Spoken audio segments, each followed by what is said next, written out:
Now it's time to prepare our cork handle. This is a really good piece of cork. It's got a piece of heat shrink plastic on it. They'll typically come from the factory like that. And we're actually going to leave that on for the entire build process. Now usually the cork rings that are used to build a fly handle like this have just a 1/4 inch diameter. And in nearly all cases you're going to have to ream that out in order to get it on the rod. What we're building is a 6-weight fly rod, and so this is going to have to be reamed out so that it will slide over the base section of that rod. This is the other part to the reel seat. This reel seat fits flush into the handle. It makes for a really nice appearance. It's usually advisable that you either get your calipers out and know what hardware to buy, or buy your reel seat and handle at the same time and stipulate that how you're going to be building it and that you want things to fit together flush. This was bought as a kit, and this is a pretty good snug fit. If it was any more snug than this, I'd actually be worried. I've seen some people put these in and just really force them in. Well, what they're doing is they're putting a lot of stress on this cork, and it's going to be under constant stress until one day you get a crack. So make sure that it's relatively snug, but not tight by any means. It should slide in and out relatively easy.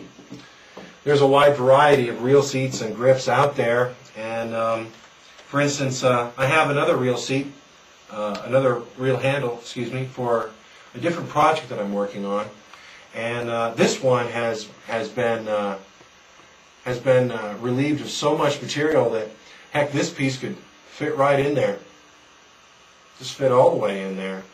There is so little cork in here that there's not enough to take any off. This is a thicker wall here, and I could afford to actually get a razor and relieve that just a little bit. Okay, I don't need to because this is fitting pretty good. But just a caution: if you're buying your reel seat hardware and your reel handle from 2 different places, make sure they're all going to fit. Take some measurements using your caliper, for instance. Okay, so now we have to prepare this cork handle for going on the rod itself. We're just going to leave this metal piece off for a little while. We don't need it just yet. I'm just going to take the rod blank. All of this is now dried. I'm going to slide it on. Just see how much we have to work with here. That's as far as it goes. We've got a lot of work to do here. We're going to do this with a rat tail file. We need to be able to slide it all the way down so that it will fit flush with this reel seat.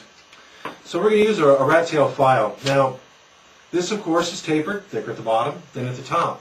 Everything we do, we slide down, so we have a good fit and finish when we get it to the point where we want it.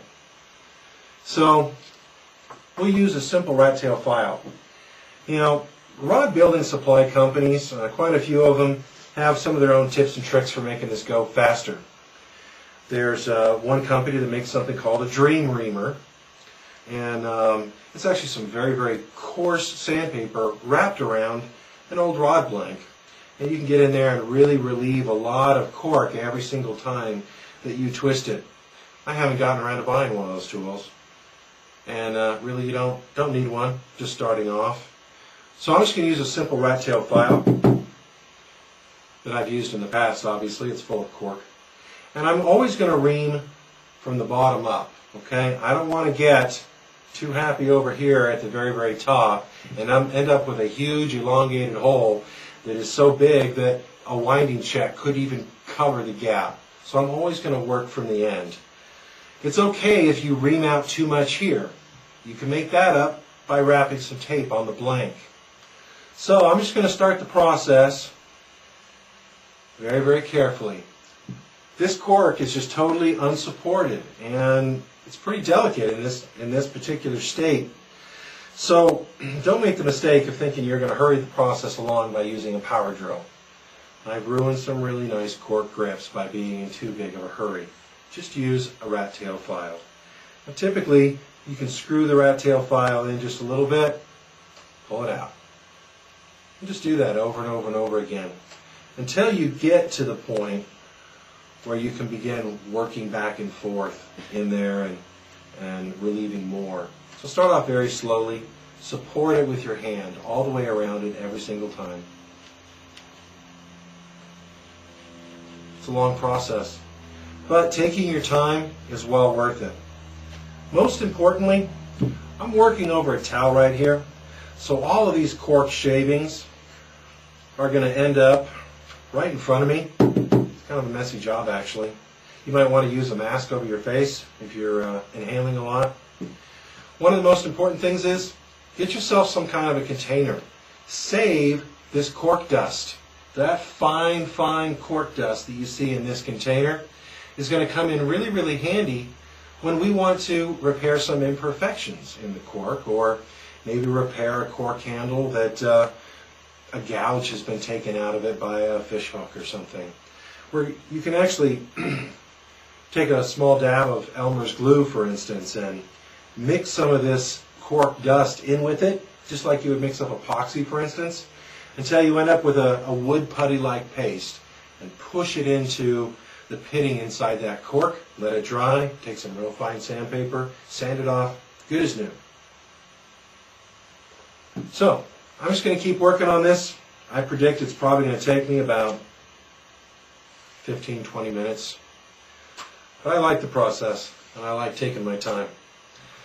See when this is done.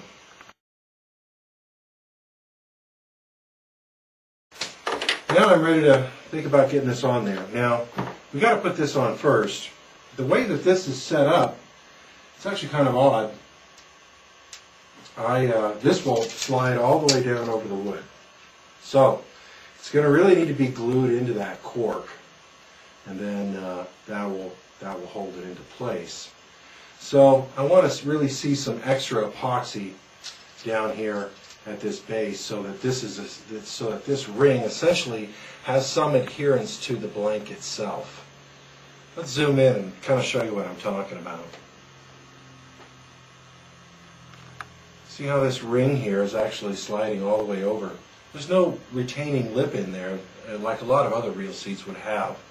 So when I have this stuck in here, I'm going to try to get some extra epoxy down here so that I have it's not just the cork, which is not really a good thing to glue to. It's more than just the cork holding this in place, so that I've got some epoxy in here holding this directly to the blank and to the wood itself.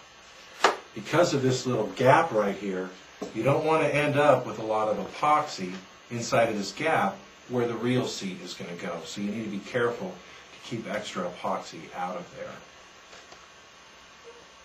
Okay, so this is in place. I'm going to slide this handle on.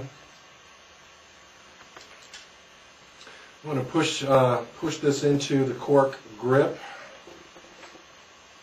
nice and snug, but not too snug. So as you can see, there's that metal piece that will receive the front of the reel foot.